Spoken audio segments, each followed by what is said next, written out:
Good afternoon बच्चों। आज हम यहाँ पर हिंदी विषय में हिंदी व्याकरण का अध्ययन करेंगे। हिंदी व्याकरण में आज का हमारा जो टॉपिक है वो क्या है? संवाद लेखन। क्या है बच्चों? संवाद लेखन। संवाद लेखन दो शब्दों का मेल है, संवाद और लेखन।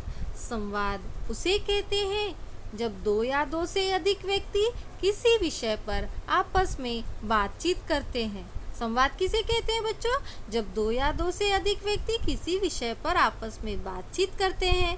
और लेखन का तात्पर्य है हो रहे संवादों का लिखित रूप। हो रहे संवादों का लिखित रूप। आइए बच्चों हम आगे संवाद लेखन की परिभाषा देखेंगे। संवाद लेखन की परिभाषा: जब दो या दो से अधिक से व्यक्ति आपस में बातचीत करते हैं। जब दो या दो से अधिक से व्यक्ति आपस में बातचीत करते हैं या एक दूसरे के प्रश्नों का जवाब देते हैं तो उसे हम वार्तालाप या संवाद कहते हैं। बच्चों, संवाद किसे कहते हैं? जब दो या दो से अधिक से व्यक्ति आपस में बातचीत करते हैं या एक दूसरे के प्रश्नों का जवाब देते हैं तो उसे हम वार्तालाप या संवाद कहते हैं।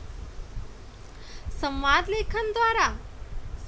लेखन द्वारा इस बातचीत को लिखकर प्रस्तुत किया जाता है।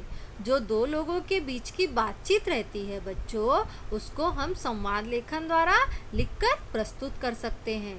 नाटकों के रंगमंच पर प्रस्तुत करने से पहले उनके संवाद लिखे जाते हैं। कोई भी नाटक जब रंगमंच पर प्रस्तुत होता है बच्चों, रंगमंच पर प्रस्तुत किया जाता है तो उस रंगमंच पर प्रस्तुत करने से पहले उस नाटक की जो है संवाद की रचना की जाती है।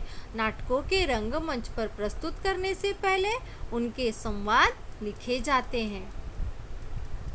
संवादों द्वारा विचारों को अत्यधिक प्रभावशाली ढंग से प्रस्तुत किया जा सकता है। जो व्यक्ति के विचार रहते हैं उनको संवादों द्वारा अत्यधिक प्रभावशाली ढंग से प्रस्तुत किया जा सकता है। संवाद लिखते समय कुछ बातों का ध्यान रखना चाहिए। कोई भी संवाद जब लिखा जाता है बच्चों तो उस संवाद की रचना करने से पहले हमें कुछ बातों का ध्यान रखना चाहिए। उस संवाद को लिखते समय उनकी रचना करने से पहले हमें कुछ बातों का ध्यान रखना चाहिए। कौन सी बातों का ध्यान रखना चाहिए बच्चों? आगे चलिए देखते हैं। पहला पॉइंट, संवाद छोटे छोटे और स्पष्ट होने चाहिए। संवाद छोटे छोटे और स्पष्ट होने चाहिए। अर्थात बच्चों, संवाद जितने छोटे छोटे रहें, दो लोगों की बातचीत जितनी छोटी हो और जितना उसमें स्पष्टता हो, बातों में जितनी स्पष्टता हो उतना अच्छा रहता है। संवाद छोटे छोटे और स्पष्ट होने चाहिए। दूसरा, संवादों में आम बोलचाल की सरल भाषा का प्रयोग करना चाहिए। अर्थात बच्चों, संवादों में जैसे हम अपने दोस्तों में बातचीत करते हैं, अपने माता पिता से बातचीत करते हैं, भाइयों से, बहनों से, अपने दोस्तों में जो बातचीत करते हैं, लोगों से हम जिस तरह से बातचीत करते हैं उस तरह की रचना जो है हमारे संवादों में भी होनी चाहिए। उस तरह की वाक्य रचना। संवादों में आम बोलचाल की सरल भाषा का प्रयोग करना चाहिए। जैसे हम लोगों से बातचीत करते हैं उस तरह की भाषा का प्रयोग करना चाहिए। तीसरा पॉइंट, संवादों में विराम चिन्हों का विशेष महत्व होता है। अब विराम चिन्ह क्या होते हैं बच्चों? विराम चिन्ह अर्थात भिन्न भिन्न प्रकार के भावों और विचारों को स्पष्ट करने के लिए, जो लोगों के भाव रहते हैं, जो लोगों के विचार रहते हैं, उनको स्पष्ट करने के लिए जिन चिन्हों का प्रयोग वाक्य के बीच या अंत में किया जाता है उन्हें विराम चिन्ह कहते हैं बच्चों। विराम चिन्ह किसे कहते हैं पता चला ना? जो लोगों के भाव रहते हैं, लोगों के विचार रहते हैं, उनको स्पष्ट करने के लिए जिस चिन्ह का प्रयोग करते हैं हम वाक्य में, वाक्य के बीच में या वाक्य के अंत में, उन्हें हम क्या कहते हैं? विराम चिन्ह कहते हैं। दूसरे शब्दों में हम इसको इस प्रकार भी कह सकते हैं, विराम चिन्ह, विराम का अर्थ होता है रुकना या ठहरना। विराम का अर्थ रुकना या ठहरना। और बच्चों, संवाद लेखन करते समय हमें वाक्य में अल्प विराम, पूर्ण विराम, प्रश्नवाचक, विस्मयादिबोधक जैसे चिन्हों का विशेष महत्व होता है। संवाद लेखन करते समय वाक्य में अल्प विराम, पूर्ण विराम, प्रश्नवाचक, विस्मयादिबोधक जैसे चिन्हों का विशेष महत्व होता है। ध्यान में आया बच्चों? आगे देखते हैं। अतः संवाद लिखते समय उचित स्थान पर उपयुक्त विराम चिन्हों का प्रयोग करना चाहिए। क्या हुआ बच्चों इसका अर्थ? संवाद लिखते समय हमें उचित स्थान पर उपयुक्त विराम चिन्हों का प्रयोग करना चाहिए। इसी प्रकार संवाद के कुछ उदाहरण हम आगे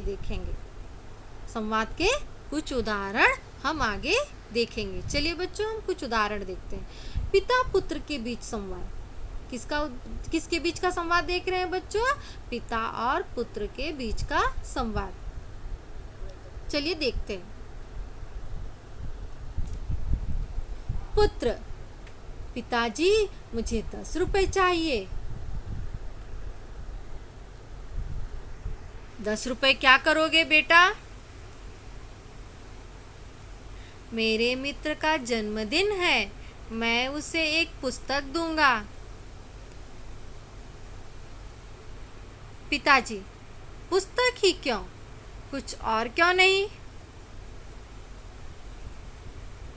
पुत्र: पिताजी, उसे पुस्तकें पढ़ने का बहुत शौक है, मैं उसे कहानियों की अच्छी सी पुस्तक दूंगा।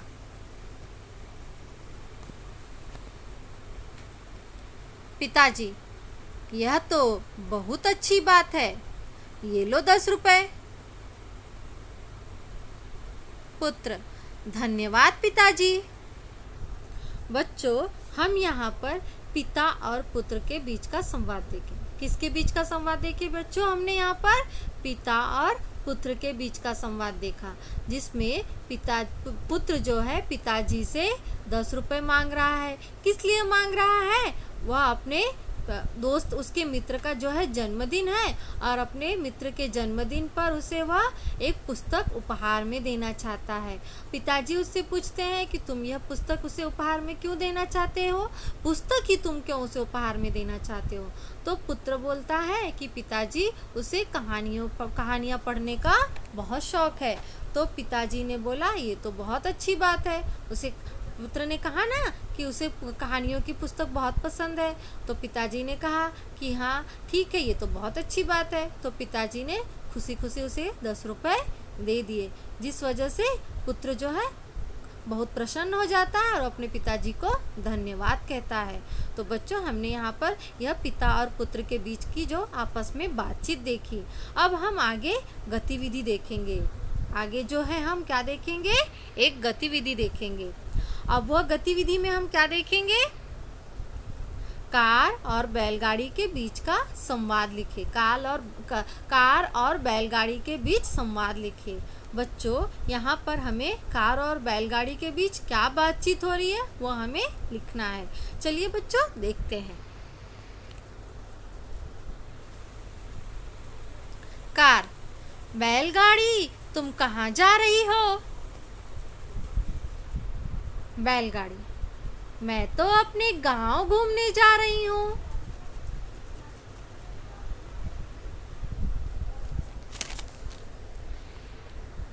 कार: घूमना है तो शहर घूमो, गांव में क्या है? बैलगाड़ी: शहर में तो बहुत प्रदूषण है।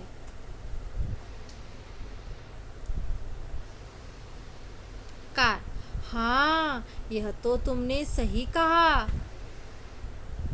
बैलगाड़ी: चलो तुम भी मेरे साथ गांव की सैर करने चलो। अब देखा बच्चों, हमने यहाँ पर कार और बैलगाड़ी के बीच का संवाद देखा। हमने कार और बैलगाड़ी के बीच की बातचीत देखी, जिसमें कार बैलगाड़ी के बीच की बातचीत में क्या हो रहा है, कार जो है बैलगाड़ी से पूछ रही है कि तुम कहाँ जा रही हो। तो बैलगाड़ी उसे बता रही है कि मैं कहाँ जा रही हूँ, गांव घूमने जा रही हूँ। तो कार कहती है कि अरे गांव क्यों जा रही हो तुम, गांव में क्या रखा है, अरे शहरों में आजकल कितनी सारी चीज़ें हैं देखने के लिए, तुम गांव घूमने क्यों जा रही हो, शहर में घूमो, क्यों गांव घूमने जा रही हो।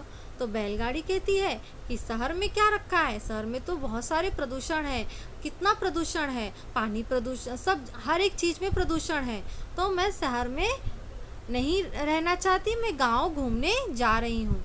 तो कार कहती है हाँ, यह तो कार भी कहती है कि हाँ तुमने तो यह सही कहा।